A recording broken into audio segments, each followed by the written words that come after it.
آج پورا دن نیب ذرائع سے یہ خبریں چلتی رہی کہ نیب لاہور نے وزیر اعلیٰ پنجاب عثمان بزدار اور نون لیگ کی نائب صدر مریم نواز کو طلب کر لیا ہے۔ نیب لاہور کے دفتر سے سادہ کاغذ پر الزامات کی تفصیلات بھی رپورٹرز کے ساتھ شیئر کی گئی، مگر باقاعدہ پریس ریلیز جاری نہیں کی گئی۔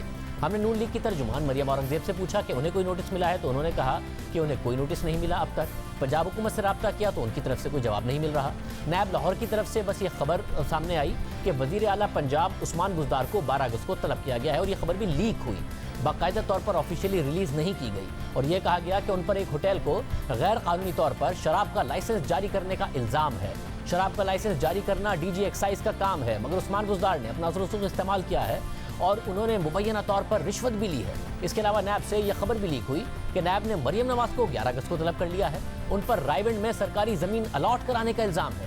ذرائع کے حوالے سے یہ دعویٰ کیا گیا کہ مریم نواز نے 2013 میں 200 سرکاری زمین اپنے نام پر الاٹ کرائی، 200 ایکڑ، اور آج پورا دن یہ خبریں تمام چینلز پر چلتی رہیں۔ اس کی تصدیق کے لیے ہم نے نیب ترجمان سے رابطہ کیا اور پوچھا کہ عثمان بزدار اور مریم نواز کے حوالے سے میڈیا پر جو خبریں چل رہی ہیں، کیا آپ ان خبروں کی تصدیق کریں گے؟ تو اس پر نیب ترجمان نے کوئی جواب نہیں دیا، مگر جب جیو نیوز کے نمائندہ خصوصی زاہد گشکوری نے تحقیقات کے لیے نیب ترجمان سے رابطہ کیا اور پوچھا کہ کیا مریم نواز اور عثمان بزدار کو طلب کیا گیا ہے تحقیقات کے لیے، تو انہوں نے تصدیق کی کہ عثمان بزدار اور مریم نواز کو طلبی کے نوٹسز جاری کیے گئے ہیں، مگر کوئی پریس ریلیز ابھی تک سامنے نہیں آئی۔ سارا دن میڈیا پر نیب ذرائع سے ان دونوں افراد کے خلاف الزامات چلتے رہے، اس پر قیاس آرائیاں ہوتی رہی۔ مریم نواز کو کیا اب نوٹس موصول ہو گیا ہے؟ پوچھتے ہیں نون لیگ کی ترجمان مریم اورنگزیب سے، اس کے بعد پنجاب حکومت کے حوالے سے بھی بات کرنے کی کوشش کریں گے۔ مریم اورنگزیب صاحبہ بہت شکریہ۔ سارا دن خبریں چلتی رہی، نیب کے ترجمان کنفرم کر رہے ہیں کہ طلب کیا گیا ہے، آپ لوگوں کو نوٹس مل گیا؟ جی بسم اللہ الرحمن الرحیم۔ شاہزیب، ہم نے بھی اس کو سنا ہے جیسے آپ نے سنا ہے ٹی وی کے اوپر، اور نوٹس ابھی تک ریسیو نہیں ہوا، کیس کی کوئی ڈیٹیل ابھی تک ریسیو نہیں ہوئی، کسی قسم کی کوئی انفارمیشن ریسیو نہیں ہوئی۔ اور دوسری بات، آپ نے اگر سعد رفیق صاحب کی ججمنٹ پڑھی ہو تو اس میں لکھا ہے کہ نیب اس طرح کی خبریں نکال کر حد تک کرنے کی کوشش کرتا ہے، ملائن کرنے کی، میڈیا ٹرائل کرنے کی، تو یہ مجھے لگتا ہے یہ قسط ہے۔ تو 2 سال سے یہی ایک طریقہ ہے جس سے استعمال کیا جا رہا ہے نیب کی طرف سے، تو ابھی تک کسی قسم کا کچھ چیز ریسیو نہیں ہوئی۔ مگر اس کیس پر آپ کی پارٹی کا، مریم نواز کا کیا موقف ہے کہ 2013 میں مریم نواز کو ایک اراضی الاٹ ہوئی، آج چیمہ کے دور میں ان کے نام پر ٹرانسفر ہوئی، 200 ایکڑ کی یہ اراضی ہے، اس پر موقف کیا ہے آپ کا؟ نہیں، ابھی تک تو جیسے میں نے پہلے کہا کہ یہ نیب کے افسر ہی شاید بتا رہے ہیں میڈیا کو بھی، اور آپ کو بھی انہوں نے بتایا ہے کہ کوئی نوٹس دیا ہے۔ کسی قسم کی کوئی انفارمیشن جو ہے کسی کیس کے بارے میں ہمارے تک ابھی تک نہیں پہنچی۔ اب تو آپ اگر 11 اگست کو طلب کیا گیا تو آپ نے لوگوں نے پھر اپنے قانونی ماہرین سے کوئی حکمت عملی ہے؟ نیب کبھی کمپلینٹ ویریفیکیشن کی سٹیج پر گرفتار کر لیتا ہے، کبھی انکوائری، کبھی انویسٹیگیشن، کبھی نہیں بھی کرتا، تو کیا کوئی ضمانت قبل از گرفتاری، کوئی ایسا معاملہ، کوئی بات ہوئی ہے، یا آپ لوگوں کو ابھی تک کچھ پتہ ہی نہیں ہے اس حوالے سے؟ ابھی تک تو جیسے میں نے کہا شاید کہ کوئی نوٹس بھی نہیں ملا، میڈیا کے ذریعے پتہ چلا ہے، تو حکمت عملی کی جب ہمیں اس کیس کی تفصیل ملے گی اس کے بعد ہم یا اپنا قانونی ماہرین ہے ان سے مشاورت کر اس پر بات کریں۔ ابھی نوٹس ہی نہیں ملا، ابھی کچھ پتہ نہیں ہے، میڈیا پر خبریں لیک ہوئیں، آج عثمان بزدار کی طلبی پر پنجاب حکومت بھی خاموش ہے، ہمارے بلانے پر بھی کوئی وزیر نہیں آیا۔ نون لیگ کے رہنما احسن اقبال نے ٹویٹر پر یہ خبر شیئر کی اور کہا کہ کیا یہ پنجاب میں وزیر اعلیٰ پنجاب کی تبدیلی کا پیش خیمہ ہے، اور یہ انہوں نے ٹویٹ کیا۔ یہ بحث چھڑ گئی ہے کہ کیا عثمان بزدار کو ہٹانے کا بہانہ بنایا جا رہا ہے، تیاریاں کی جا رہی ہیں۔ یہ قیاس آرائیاں اس لحاظ سے اہم ہیں کیونکہ نیب پر الزام لگتا ہے کہ نیب سیاسی انجینئرنگ کے لیے استعمال ہوتا ہے۔ خود سابق چیف جسٹس عادل سعید کھوسا کہہ چکے ہیں کہ ہم اس تاثر کو بہت خطرناک سمجھتے ہیں کہ ملک میں جاری احتساب سیاسی انجینئرنگ ہے۔ پھر گزشتہ ماہ آنے والے سپریم کورٹ کے فیصلے میں کہا گیا کہ سابق چیف جسٹس عادل سعید کھوسا نے عدالتی سال کی تقریب میں بھی نشاندہی کی تھی اور بتایا تھا کہ کس طرح احتساب کو سیاسی انجینئرنگ کے لیے استعمال کیا جا رہا ہے۔ عدالتی فیصلے کے مطابق اس قسم کی زوراوری اور انسانی وقار کی توہین سے نیب کی سرحدوں سے باہر بھی رسوائی اور بدنامی ہوئی۔ عثمان بزدار کے حوالے سے ہونے والی قیاس آرائیاں اس لحاظ سے اہم ہے کہ انتخابات کے بعد جب پنجاب میں تحریک انصاف حکومت بنانے کی پوزیشن میں آئی تو وزارت اعلیٰ کے لیے ایک نام علیم خان کا بھی سامنے آیا، مگر ان کا نام سامنے آتے ہی یہ خبریں بھی گردش کرنے لگی کہ انہیں وزیر اعلیٰ بنانا نہیں چاہتے۔